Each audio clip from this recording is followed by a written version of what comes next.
Hi again, boys and girls. Nathan and Montana here. We're just going to do a quick voice video on body language. Tan's at home at the moment, just recovering from rehab. So we'll start at the front of the puppy and we'll work our way to the back. Now, all dogs are puppies to me. Whether they're 10 years old or 2 weeks old, doesn't really matter. If we treat them all like puppies, then they'll all act like puppies. It's basically what we're going to look at with the nose. The old understanding of dogs having to have a wet nose to see whether they're healthy, and yes, that is important and it is a good indication that they are healthy, but they don't lick their nose to make it wet. They get enough sort of air and moisture through breathing. That sits in moisture particles, that helps with scent detection and moving pretty much whenever they're doing all their puppy things. The next level is the licks. Now that's the important thing that we need to look at. There's 15 types of licks. We need to focus on generally 3 to 4. So your first type of lick that we see is the one that comes out up over the nose and just sort of touches it and then goes back in. It's a real quick lick. There's a couple of different opinions.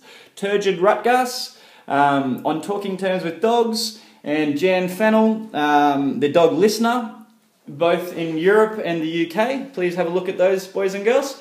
So with these calming signals, now what that is, when they lick, the first level of a lick is to tell other dogs, people, animals, whatever's around, what their intentions are. For a dog to be able to lick at all, they have to do several procedures that lead up to that, and these can happen in about a split second. That includes, you have to shut off, there's an organ at the back of their throat that's called a Jacob's organ. That helps them smell and do all their sort of stuff. You'll hear a funny noise like that when they actually go on from sniffing to not sniffing. You'll hear him sort of start to do that. Now, when they shut that organ off, they have to actually retract their tongue to pull it back in to protect the organ from any extra scent and smells and things going onto it that's not meant to be there. So when they're pulling that organ back and retracting their tongue in, they're also at the same time closing their mouth because it's all getting pulled back in. Now, this is an indication that the dog's being prepared, getting ready for, it could be play, could be for anything, but it's allowing itself for a preparation of an event of some description. So what that means is, if it's licking, it's not doing any of that.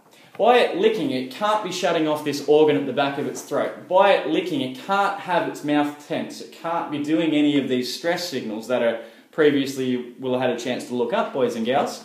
And then so basically, with these licks, the bigger the lick, the more of an indication that dog is telling every other dog. So when a dog sees the quick initial short, sharp lick, it's a calming signal, a slight, small stressor, saying that it wants to interact. It wants to do something, whether that's positive or negative. We haven't got to that bit yet because you've got to look at the whole dog and everything they're saying. With this first level of a lick, just a real quick one, you'll see it come up, touch the nose. The next level of a lick we'll talk about, even though there's another 6 or 7 in between, is the one where they get from the front of their nose just to about halfway of the side near their canines. They'll sort of go up and lick a little bit more and make it a little bit more obvious. This is a calming signal that's sort of the next level. Once they're trying to help us, once they're trying to chill out, once they're a bit concerned, once they're excited, this is the next level of a lick. And then obviously, if it's going from a little bit to a medium, the level after that's going to be a big lick. When you see them lick from the front of their mouth all the way to the back, with the exception of if they've been drinking or eating, that's basically telling the people and the animals what they want. And that's to reduce the stress in the situation and to get them calm. I'm going to show you right now, at the same time as this, how to get your dog to stop barking. Right, you stay down. Now, instead of me going and saying, no, don't do it, all we're going to do every single time, whenever he's doing something, whatever it is, we're going to tell him what we want. And for now, I want him to bark twice, right? Once, maybe twice, and then come back to the back door. That's it. So the way we get that is we actually reward them. When they bark, don't say no, don't say stop it, don't say don't do this, because they're just saying, Mum, Dad, there's something there, I'm bored, I want to go inside, I don't know what it is. Whatever they're saying, don't say, I don't want to hear about that. Say, okay, come and sit down, this is your job. Whatever it is, whether there's someone there, whether it's doing whatever. And if it's an actual person coming into your property or something that's a little bit unusual, they're going to go off. They know from the hormones that are released. When people are being dodgy around dogs, that's why they know. Because the body language and everything they read 1,000 times better than we do. So when he's doing something, barking, all we're going to do,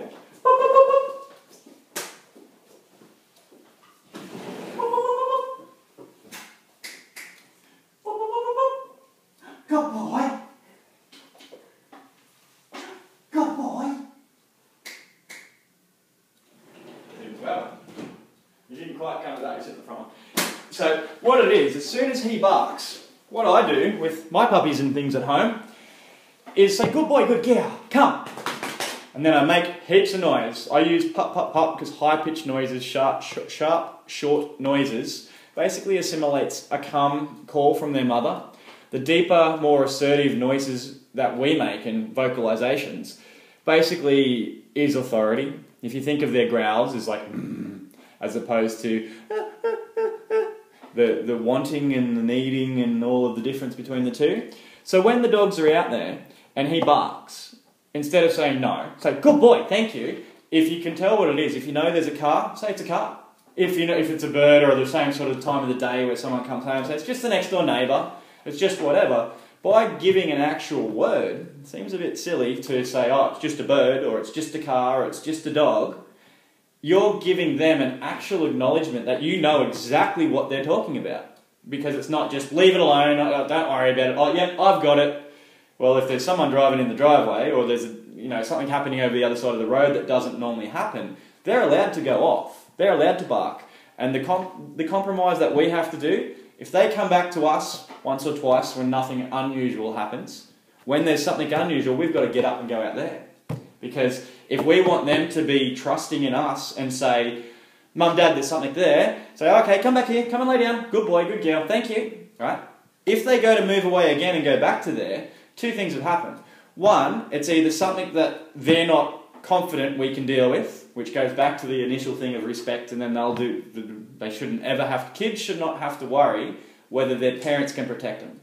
Dogs should not have to think that that's the protection role. They'll do it anyway. And it's the same as with the kid, they'll do it anyway, both. But you've got to set them up for what we want, not what we think they're meant to do. So when he barks silly, carry on, good boy, come down. If he keeps going, we've got to go down to the gate or go to wherever he is for 2 seconds. Walk down there. Take your lead with you. And because it's not going to be a big deal anymore, because he's used to having it on, he'll probably have it on, then pick it up and take some steps away. It's no longer going to be come here, pulling, fighting, because you've already done the 2-step method with the other stuff. You've sat down with him and understood that when he barks, not forever. Once you learn to read, you know how to read. Once you know how to drive, you know how to drive. But it takes a while to get used to that. Now, I'm going to give you the methods and other people's ideas that you can learn how to speak his language, but it's going to take you both, all 3 of you or 4 of you, a bit of time to get that honed. So, whenever you're uncertain about anything he's doing, the deal is for now, you've got to go to him. Alright? Middle of the night sucks. But it's going to fix it forever. And it's only a week. So if we could toilet train your children in a week to never have to do it, that's 18 months of toilet training there. That's awesome. Dogs pick it up really quick. But we've got to work with them, not against them. And at time of the day, we can look at, it's 3 o'clock in the morning and you've been good for the whole other time of the day and they're barking and going off. If the barking's not your biggest issue in the world, you can probably go back to sleep. But it's not that hard to lay in bed and go, boop, boop, boop, boop, boop, boop.